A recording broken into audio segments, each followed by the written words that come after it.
Christmas is traditionally a time for thinking about the past, for memories, for telling stories about when you were a kid. Now, well, I wouldn't normally go in for that sort of thing.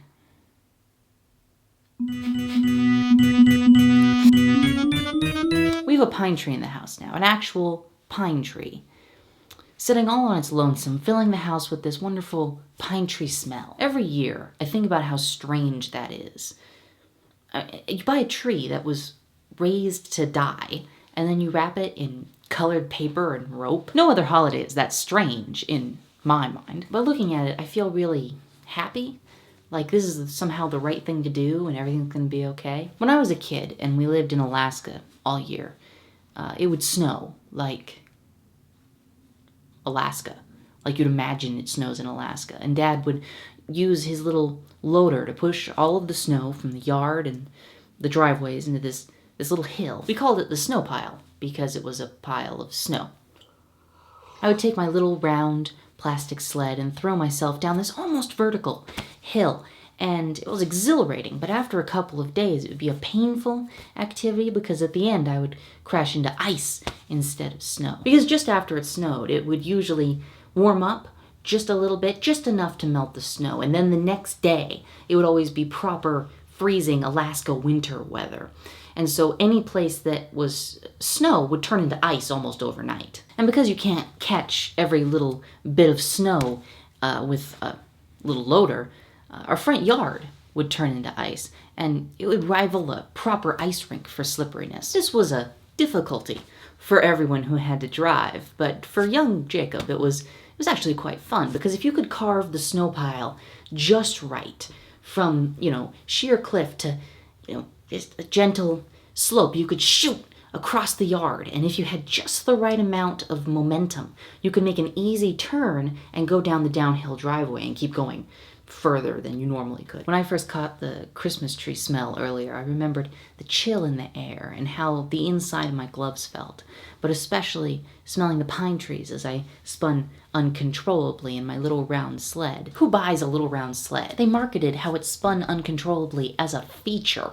I remember watching Christmas movies, and in them there are always, kids running around in the street building snow forts and throwing snowballs at each other and having a great time. Then I would go outside and carve out the very top of the snow pile into a snow fort, making a watchtower with good visibility and cover, and then I would build up a stockpile of snowballs. But I would never throw them because it was only ever me. Here's the thing about living in the forest as a kid.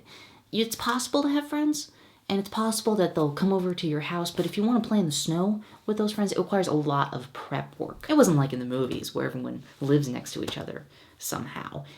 My friends had to drive in a Suburban on snow tires for 30 minutes. And in order not to freeze to death as a kid playing outside in the Alaskan winter, you have to wear a snowsuit, which is this...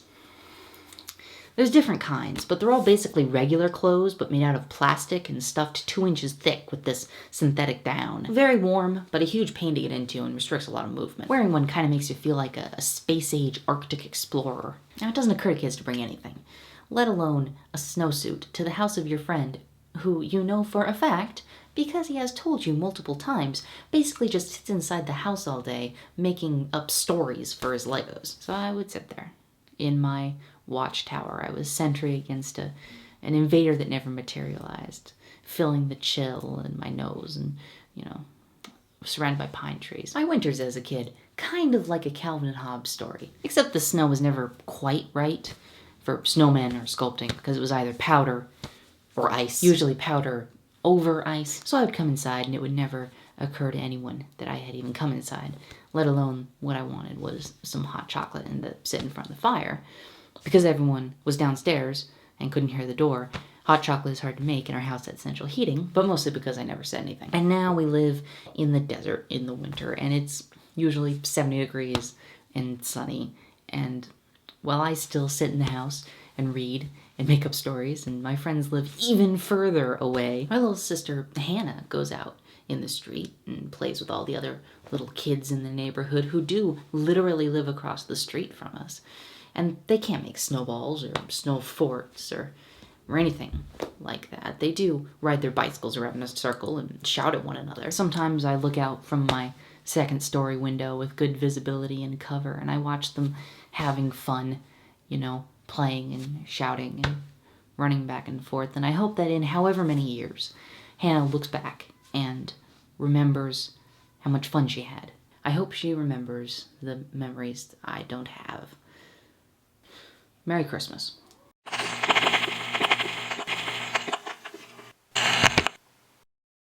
Alaskan winter, you have to wear a snowsuit, which is this... Shut up! No! You're not in this movie. You're not in this movie. Excuse you. Now, it doesn't occur to kids to bring anything, let alone a snowsuit, to you. Now, it doesn't occur to kids to... Airplane. We're gonna wait for the airplane to go back. Bye. Boy, I hope it's not... We're not at... I wish I could see that far away. That'd sure help. But it's just blurry because of how far away it is. Plane's still going by.